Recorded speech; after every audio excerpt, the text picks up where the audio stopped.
Farmer Joe awoke to an unusual sight. His fields were covered in strange black objects. They weren't rocks or debris, but something entirely different. He knew he needed answers quickly and called in an expert.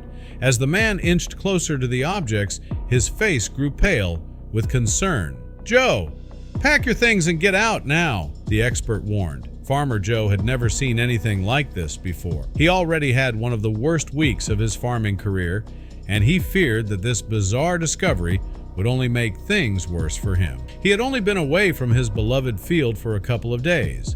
How could it possibly overflow with all these strange black things in such a short period of time? But before we start, smash the like button and make sure to subscribe if you haven't, and hit that notification bell so that you won't miss any new stories. The horror week had started with the warning of extreme weather conditions by the news. There was set to fall an unprecedented amount of rain in the area where Joe's farm was located. At first, Joe was not planning to do this, but his friends and family, very concerned for his safety, managed to convince him. Joe stayed with his brother for a couple of days until the storm passed. When the storms finally passed, he wasted no time in getting back to his lands. He had already called other farmers in the hope they were able to take a look for him, but most also had not arrived back at their own farm or had enough on their plate to deal with. And so Joe was left in the dark until he arrived back home and was confronted with the bizarre results of the storm. His and all the other farms around seemed to have been unable to deal with the overflow of water. You could barely see most of the fields anymore, as they were just very large puddles of water. When he finally arrived back at his own fields, Joe realized that he had to deal with something very different than all the other farmers. His farmlands were in fact also overflowing with water, but there was something else to be seen. He had no idea what these things were exactly, but spread out all over the water on his fields were hundreds of small black objects that he could simply not divine. The strangest thing was that Joe had not seen these black objects on any other fields but his own. He even saw that his neighbor was also already looking over his fence. Joe could see that he was very worried. Joe's neighbor expressed grave concern about the black objects in the fields. Though Joe had no idea what they were, he assured the man he would handle it. Still, the neighbor's worry was clear. He feared the discovery could trigger an investigation, bringing unwanted attention. Realizing the potential trouble, Joe gathered neighboring farmers. "We need to keep this quiet," he urged. They agreed, forming a pact to investigate discreetly. Joe resolved to act quickly, involving as few people as possible. Venturing into the field, Joe examined the black objects. They were sturdy bags, tethered firmly to the ground. Curiosity drove him to attempt removing one, but the rope resisted. The bags weren't ordinary debris, and their purpose remained a mystery. Joe hesitated to cut one open, unsure of what might be inside. It could be dangerous or valuable. He decided to seek answers first, leaving the bags intact for now. Back at his farmhouse, Joe scoured the internet for information. Hours of searching yielded little until he stumbled upon a farming forum with a similar case. A post described identical black objects, and one comment hinted at knowing their origin. Joe's curiosity surged. Joe contacted the commenter, Kenny, who claimed to have answers. Kenny requested photos of the objects and arranged to visit Joe's field the following day. Although excited, Joe felt uneasy. What could Kenny truly reveal? As the meeting approached, Joe grew increasingly anxious. He paced restlessly, torn between anticipation and fear of the unknown. Tomorrow, he would finally confront the mystery head-on. The next day, Kenny arrived in a sleek car looking younger than Joe had imagined. "You must be Joe," he said with a confident smile. Joe nodded, concealing his surprise at Kenny's youthful demeanor. After a brief handshake, Joe led him toward the fields, his curiosity growing with each step. On the way, Joe asked, "How do you know about these objects?" Kenny's serious gaze met his. "I've seen them before," he replied, offering no further explanation. Joe held back his questions, deciding to wait for Kenny's assessment. Reaching the field, Kenny insisted on inspecting the objects up close. "I need to see them directly," he said. Joe watched as Kenny knelt beside one of the bags, his demeanor shifting to intense focus. Minutes passed like hours, and Joe's anticipation grew. Kenny abruptly stepped back, his confident expression replaced by alarm. "We need to leave now," he said urgently. Joe's heart raced. "What's going on?" he demanded. Kenny grabbed Joe's arm. "No time to explain. Just go." Joe hurried after Kenny, the weight of his fear matching Kenny's urgency. In the car, Kenny revealed the bags were highly volatile. "They can't stay there," he said gravely. "You have two choices. Call the government or let my team handle it quietly." Joe considered the options. The thought of government involvement and the attention it would bring made his skin crawl. Kenny's confidence in handling the situation discreetly was tempting. Despite lingering doubts about Kenny's motives, Joe agreed. "All right, Kenny, you and your team can deal with it." Kenny's determination was evident as they shook hands. Joe hoped he had made the right choice. To avoid suspicion, Joe told Kenny he'd visit his brother and be out of town. Kenny nodded. "That's probably for the best." Pretending to pack, Joe instead stayed at a neighbor's house with a clear view of the fields. "I need to see what's really going on," he explained to his neighbor, who agreed to keep his presence a secret. As night fell, Joe took up position at the window, binoculars in hand. He watched Kenny's team arrive and begin their work. His instincts told him something was off. What if Kenny wasn't being entirely truthful? Joe stayed vigilant, determined to uncover the truth. The next day would reveal whether he had placed his trust in the right hands or made a terrible mistake. Early in the morning, Joe watched through binoculars as a car arrived at his field. The rising sun cast long shadows over the land as three people stepped out and moved swiftly toward the black objects. Joe's heart raced as he adjusted his focus, unwilling to miss a moment. The workers moved with practiced efficiency, cutting the bags loose and loading them into their car. Their hurried actions raised Joe's suspicions.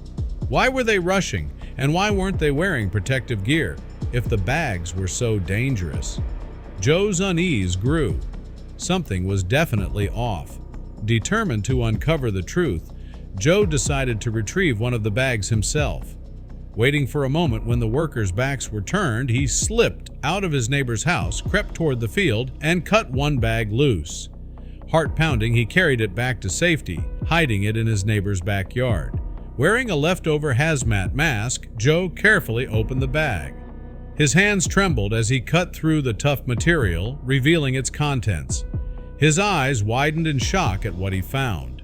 Calling his neighbor for confirmation, Joe shared the discovery. They both realized the bags were a part of something much larger and sinister. Joe pieced the clues together. Kenny wasn't just an expert trying to help. He was using Joe's farmland for a hidden agenda. "He's involved in something dangerous," Joe said grimly. Resolving to stop him, Joe called the police, explaining everything he had discovered and emphasizing the urgency of the situation. Within minutes, patrol cars sped toward the field, lights flashing. Officers moved swiftly to confront Kenny's team, who panicked at the sound of sirens. Dropping what they were doing, the workers attempted to flee, but the police were too quick. A short chase ended with all three being arrested. Joe approached the lead officer with the bag he had retrieved. "This is what they were hiding," he said, showing the contents. The officer examined it with a serious expression. "You did the right thing calling us," he replied.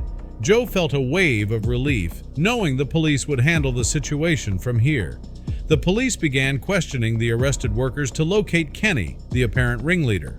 "We'll find him," one officer assured Joe. Although the immediate threat was neutralized, Joe knew the situation wasn't over. Kenny's capture was essential to unraveling the full extent of the scheme. Investigators also sought to identify who had originally placed the bags on Joe's property. Officers combed through evidence, questioned neighbors, and analyzed records. It became clear that Kenny's operation was part of a larger, more elaborate plan. The police were determined to uncover the mastermind behind it all. Joe watched as the investigation unfolded, feeling a mix of relief and anticipation. The ordeal had shaken him, but he was resolved to see it through to the end. Investigations revealed links between the previous landowner and organized crime. "This land has a dark history," an officer explained to Joe. They discovered that the former owner had connections to criminal networks, making Joe's farm a perfect hiding spot. Joe felt a chill run down his spine. He had bought the farm in good faith, never suspecting its past. Now he understood why the land had been so cheap. The police prepared to arrest the previous owner, connecting him to the crime. "We have enough evidence to bring him in," the lead investigator said. Within days, both Kenny and the previous landowner were found and arrested. The news spread quickly through the small town, bringing a sense of closure to the worried community. The authorities had moved swiftly, and justice seemed imminent, but there were still many questions left unanswered. The police began piecing together the puzzle of the black bags. They interviewed Kenny and the previous owner, gathering more information about their roles. Kenny had been opportunistic, seeking to exploit the bag's contents for personal gain. He saw a chance to profit and took it, the lead investigator explained. Kenny had stumbled upon the hidden stash and decided to cash in, using Joe's farm as his playground. Joe shook his head in disbelief. The audacity of Kenny's actions was staggering. It was a relief to know he was now behind bars, but the story wasn't over yet. The previous owner faced more serious charges, being responsible for planting the bags. "He's the mastermind," the police stated. The owner had been involved in criminal activities for years, using the farm to hide his illicit gains. Joe felt a sense of betrayal as he thought back to their initial dealings. The man's deceit had put everyone at risk. Now, he would face the consequences of his actions. The investigation expanded, aiming to dismantle the criminal network involved. The police were determined to uncover every link and bring all those responsible to justice. The bags were filled with money, hidden by the previous owner for organized crime. The police uncovered stacks of cash, wrapped tightly and buried deep in the bags. Joe couldn't believe his farm had been part of such a scheme. Many bags were empty, but some still contained significant amounts of cash. Joe felt a strange sense of vindication seeing the remaining money. The previous owner had clearly miscalculated, leaving behind evidence of his crimes. The previous owner believed all the bags were empty and sold the land. The man's mistake had led to his downfall. He had underestimated the sheer number of bags and the difficulty of retrieving them all. Joe felt a twisted sense of irony. The owner's greed and carelessness had backfired spectacularly, leading to his eventual capture and arrest. The recent flood had brought the hidden bags to the surface, revealing their contents. The floodwaters had unearthed the buried evidence, scattering the bags across his fields. What had initially seemed like a disaster had turned into the key to solving a major crime. The previous owner went on trial, and authorities worked to uncover his criminal connection.